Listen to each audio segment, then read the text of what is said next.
I am a relatively new dungeon master. I only started playing D&D in 2021 when we played an impromptu game of D&D at a New Year's Eve party, and since then I caught the bug, fell in love with TTRPGs, and have been playing them ever since. However, over the course of this journey that I've been on, I have watched a ton of videos about tips and tricks and how to play D&D, how to be a better game master, and all sorts of stuff. But after finally going through and taking some time to reflect on what I've learned over the course of these last few years, there are 5 things that I could definitely say I wish I knew prior to being a dungeon master. 5 on things I wish I knew before I became a dungeon master is to not over prepare. There is such a thing as planning way too much before a session. Instead of starting off with like a one-shot or a module, when I got into playing Dungeons and Dragons, I started off with creating my own homebrew world from scratch. The pantheon, the lore, the history of the world, all of that. And I dove basically into the deep end of the swimming pool at the very beginning. And because of that, I spent hours and hours and hours and days and days and days writing lore, figuring out this, the name of this shop, what happened in this age, who's related to this character and that character, tying it into our players' backgrounds. So much of that stuff did not matter and does not matter to this day, and we've been playing the same campaign in this homebrew world for 3 years now. It is so easy to get caught up in the minutia of so many different details that you think will matter in a session, but in actuality, they won't. And for the most part, you never really get as far as you typically plan unless you're trying to be dedicated with sticking to a certain schedule for playing your games. Most of the time you will not get to what you planned. It is good to be prepared for things that might come up for a session and try to be prepared for things that might come out of left field. But at the end of the day, I have cut back on how much prep work I actually do for a session and just try to focus on the immediate future for my games. And in doing that has relieved so much stress for me for when it comes to planning for what we do for games. I'm not saying to, don't go for creating your own world, creating your own lore. You can do that, but just don't burn yourself out in the preparation before sessions. If you do have something that you're not prepared for, just communicate that with your players, whether it's like, hey, can we try moving this to next session because you brought this up and I wasn't ready for us to go to this town, or hey, can we actually take a break now then for me to do a little bit of planning, 10, 15 minutes to try to write something down to work on this. Your players will be more than understanding and accommodating, and it's easy to get into this kind of negative headspace in this loop of like, oh, I don't want to disappoint people by not knowing, not having the answers, not having the thing set up. And as long as it's not this like recurring issue that is like completely plaguing the game and ruining it for everyone, I promise you it is not going to bother your players at all. So don't worry about it. It's okay. Number 4, don't be afraid to say no. No is a very, very powerful word, but it is one that you as a dungeon master should be using when it is necessary. One of the biggest examples I think of in recent memory is I was doing a paid game for a bunch of teenage boys for a birthday party. And in doing that game, almost all of them had never played before except like 1 or 2 of them. And it was about a group of, I believe, 5, right? And one of the boys, he started to get into role playing as this like fighter, as someone who's always trying to get into a fight. And then it got to the point it started becoming detrimental where everyone was trying to plan this like rescue mission. And this kid was so gung-ho about like getting into role play for the first time that he was like, I rush in, I kick the door down, and I go in and I attack the first person I see. And then everyone at the table just started growling, going, oh, and started groaning. And I took that moment, I said, no, let's take a second. And I looked at him, I didn't call him out, it was more of a call in as I told him, look, I really appreciate that you're getting into role playing for the first time, and you're doing really, really well with playing a character who is, going to think about, taking the combat route first before anything else. And I was like, and I appreciate that. But remember, your fun should not come at the expense of everybody else at the table. Everybody else has different plans and strategies that they wanted to discuss for how to do this mission. So you should talk with them and try to figure out a strategy that you all can agree on. And he took that information, he took that feedback, he took it to heart, and I wasn't harsh about it.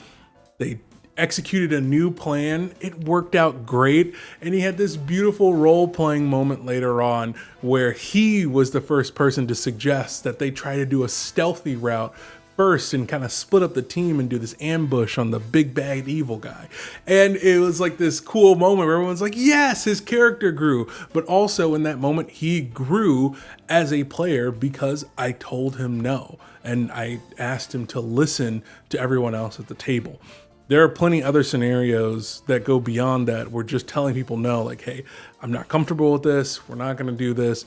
Is just something you have to do, and you have to set those boundaries at the table, or else things will continue to go on and things will get worse. There have been more scenarios where I wish I had said no to a player or no to how a scenario was turning out prior, and I just watched a game devolve over time. And that's a really, really disheartening feeling, to watch a game collapse in front of you because you refuse to stand up for yourself or the people at your table and make a hard line and say, hey, I don't feel comfortable where this is going. I don't like how the game's being played right now, or whatever the issue is that needs to be addressed. No is your friend. Use it in the correct circumstances and know when you need to say no and when maybe you need to negotiate with the player at your table. Knowing the difference between those two comes with time, but still remember that no is in your pocket and it's a tool that you should use. Number 3 is to build your character with your players. Now, everyone at their own tables is going to have their own way that they want to do character creation. Some like to do it in private. Some like to do it as a big collaborative group effort. Some people like to have their character secrets and things of that nature.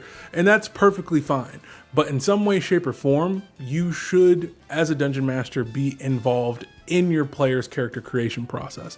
I'm not saying that you should dictate what they should play, how they should play it, but you should be in open communication about, hey, this is the type of game world that I have, and this is the tone that I have, and this is what I kind of expect out of my games and how I run games, so that your players can make a character that is accommodating to the world that you've created. And look, if someone has an idea that fits outside of the realm of the world that you set up, because you're communicating with them, you can figure out if that is something that you would feel comfortable with accommodating, or maybe they just need to find another table to where they could explore that character concept further. It's not going to hurt anybody's feelings. It's just a matter of being able to communicate with people and say, hey, this is what I like, let me see what you like, and let's figure it out together. And also in that collaborative process, you can end up creating a story. If you're working with something like a homebrew campaign or working on a campaign session in general, not just doing a one shot, you can do something that feels more tailored to the player.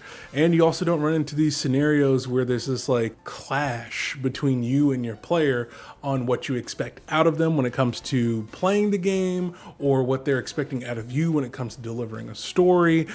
And you can just avoid that by just collaborating and communicating with each other in the character creation process. Number 2, do not take every homebrew rule that you find. It is very easy to get into the loop of watching all of these, YouTube videos of how to fix combat. Use these 10 rules to fix this, these 10 rules to fix that. These 5 homebrew rules change everything. And in some cases, yes, they can be great. Like, for example, one homebrew rule that I have that I really enjoy is bonus action for using a healing potion, and then an action to use that same healing potion. You can do that, and then you get the full healing, right? Instead, if you use it as a bonus action, you have to roll. I personally love that. Not everybody's gonna like that at their table, but I like that because I feel like it's more rewarding to use up your action, which is like your most vital resource in combat, on something such as healing. Because remember, the whole entire point of having homebrew rules is to either fix an issue that props up when playing Dungeons and Dragons, or two, make the game more fun for you or your players, or three, make the game easier to run. If you are playing your game and you're not having any issues with the rules as written and nothing's popping up, you don't have to arbitrarily add a whole bunch of rules into your game for the sake of adding rules, or changing things up for the sake of changing things up. Like, for example, I don't have anything I need to change for my player who's running a Twilight Cleric. Twilight Cleric is one of the most busted subclasses in all of Dungeons and Dragons, but I don't have any issue with that player playing that character. They're not an Optimancer. They don't make a whole bunch of decisions for the sake of trying to destroy the game or balance or try to make sure that the character never dies or anything like that. They're not utilizing the tools that are there in that way. So I don't need to do anything like banning any of their spells or nerfing any of their abilities or anything like that someone else might suggest because of the players that they're playing with. If it's not an issue at your table, you don't have to throw a homebrew rule on top of it. You bring in those rules where you feel that you need to. Don't feel forced to because people on the internet are saying, oh, the so-and-so is broken, or this is broken, or that is broken. And the same thing goes for homebrew features. I use firearms in my D&D setting because it's a steampunk setting. And Matthew Mercer has his whole entire rules for crafting ammunition. I was like, oh, well, I'll port that over into my game for my player who's using a firearm. And we did that for a few sessions and we hated it. It was boring. Neither of us liked it. I didn't like keeping up with it as a GM. He didn't like keeping up with it as a player, whether it was keeping up with ammo or crafting or the gunpowder. We didn't care for it. So we're just not doing it anymore. And guess what? It doesn't matter. It's not affecting the balance of our game. We don't care. We're still having fun. They're still challenged by combat. And it makes it easier for me to run the game to not have those rules in general. He does the damage that the weapon says it does. And we keep on moving with our lives. So use these rules when you need them, not just because someone says you should have them. And my number one thing that I wish I knew before I became a dungeon master was to find what actually makes being a dungeon master fun for me. I unfortunately feel like a lot of game masters are only game masters because of circumstance. No one else wanted to learn. No one else wanted to buy the books. No one else had the time to learn, whatever it is. And so that person ended up becoming the one who ran the game. And if that's the way things start, that's okay. That's how most people start. But the problem is continuing to play D&D as a game master, but you're not having fun. And I had this moment where I almost stopped playing Dungeons and Dragons. I did for a few months because I had these games that went really, really poorly. The players and I weren't really jiving. We weren't in the same wavelength about what we wanted out of the game. And so the game ended up, dissolving after a certain point in time. And I'll probably make a separate video going into that. But as that game kept going on, I realized I was like, wait, why do I even like being a game master? Like, why am I even doing this in the first place? And then after that game had fizzled out and I took time away from DMing for a while, but just because we didn't have any games running, I finally came back to it and I realized the reason I had such a hard time was because what I wanted out of Dungeons and Dragons was the collaborative storytelling element. And where those players were at their point in their life was they had a lot going on in their personal lives, and all they wanted was to just kick back, relax, and just beat up some monsters and roll some dice. And that doesn't make them bad players or bad people or anything like that, because that's what they wanted out of the game. That was a failure on my part as a dungeon master for not addressing that sooner, communicating and figuring out if we could create a game environment where we both could be satisfied in what we want out of the game.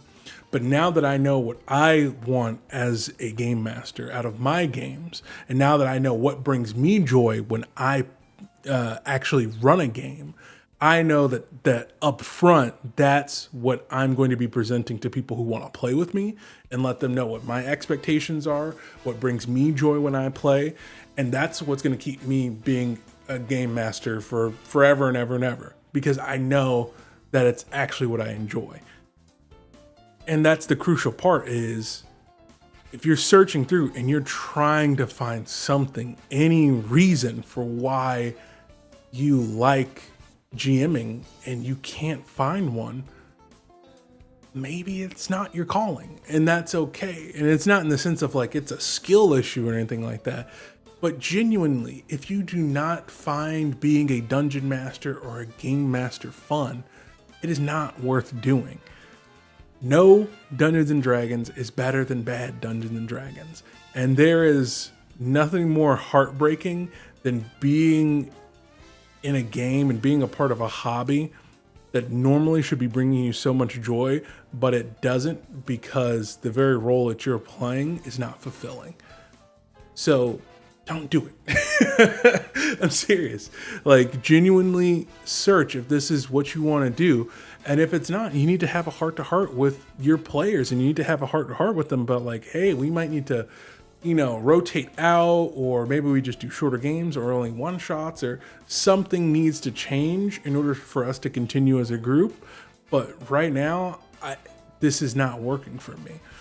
And that might be hard and it might be a difficult discussion, but it's one that needs to be had, because again, what matters is that when we're doing this is that we're having fun. Truly. That's really what matters. And it's one of the things I keep seeing in so many of these like D&D horror stories and stuff like that. Oftentimes the question kind of pops up into my mind, especially when I read some comments sometimes from videos I make. It's like, but do you actually enjoy being a dungeon master? Because that's the thing that should come first before anything else. So just keep that in mind. So those are the 5 things that I wish I knew before I became a dungeon master. If you enjoyed this video, give it a like. If you want to stick around, go ahead and hit that subscribe button. If you want more content from me, I post a ton of videos on TikTok all the time. So head over there and give that a follow as well if that's something you'd be interested in. Thank you so much for watching. I'm Daniel. Go out there, roll some dice, and most importantly, play games with people you love. Take care.